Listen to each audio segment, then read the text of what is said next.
Alhamdulillahilladzi khalaqal mauta wal hayata liyabluwakum ayyukum ahsanu amala.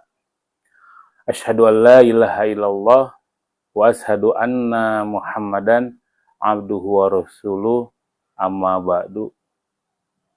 Segala puji bagi Allah yang telah banyak memberikan kepada kita kenikmatan, terutama nikmat iman dan Islam.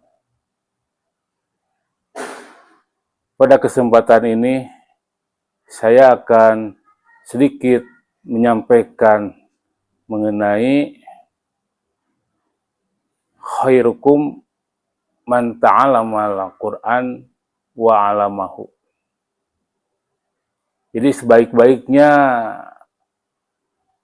orang di antara kalian yaitu yang belajar Al-Qur'an dan mengajarkannya. Tentu di bulan Ramadan merupakan suatu kebiasaan lah. Kita selalu menghatamkan Quran, kadang minimal lah satu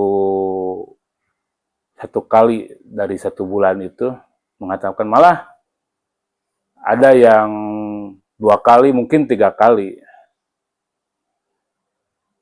Tapi lebih dari itu, kita bisa mempelajari, bukan sekedar membaca, memahami, membaca tafsirnya, kalau perlu bertanya, berdialog, berdiskusi, dan mengajarkan kepada yang lain. Khairukum man ta'alamal Qur'an wa 'alamahu.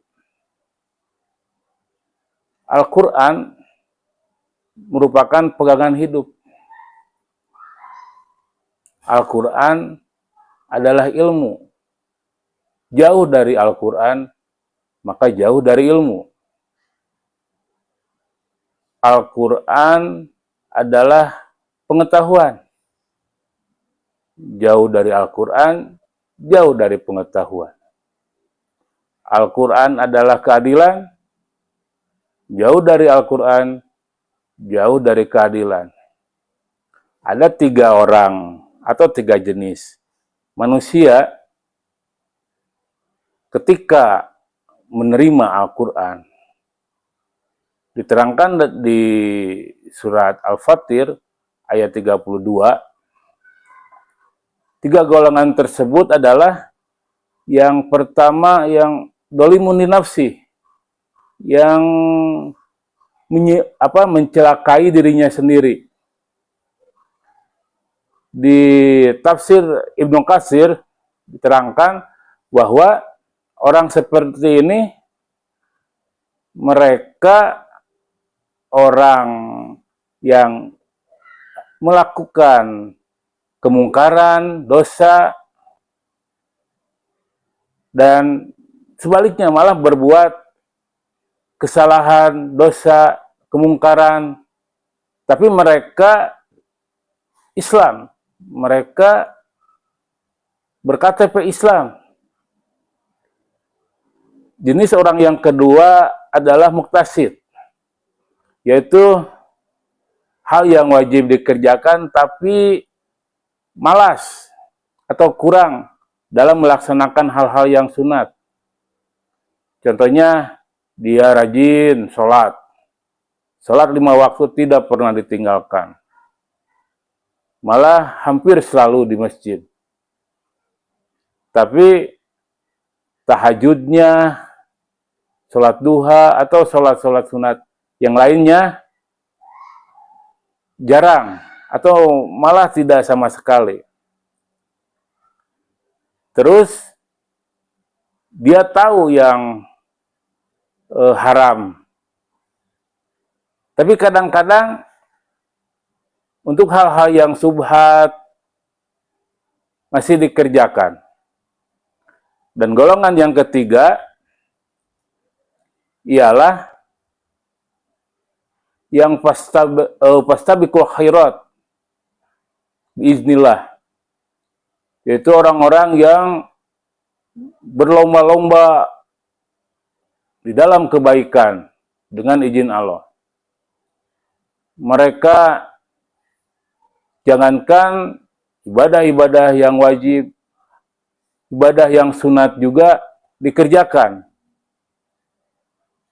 Malah mereka mampu untuk jangankan meninggalkan yang haram, yang subhat aja bisa ditinggalkan. Kita harus bisa menanamkan Al-Quran atau mengajarkan kepada turunan kita, sehingga generasi penerus kita tetap berada di dalam naungan Allah. Ada suatu hadis dari Labid. Labid menceritakan kekhawatiran Rasulullah bahwa akan hancurnya suatu generasi. Maka Labid berkata pada Rasulullah, Rasulullah, engkau jangan khawatir. Aku dan para sahabat mengajarkan kepada anak-anakku, kepada anak-anak kami,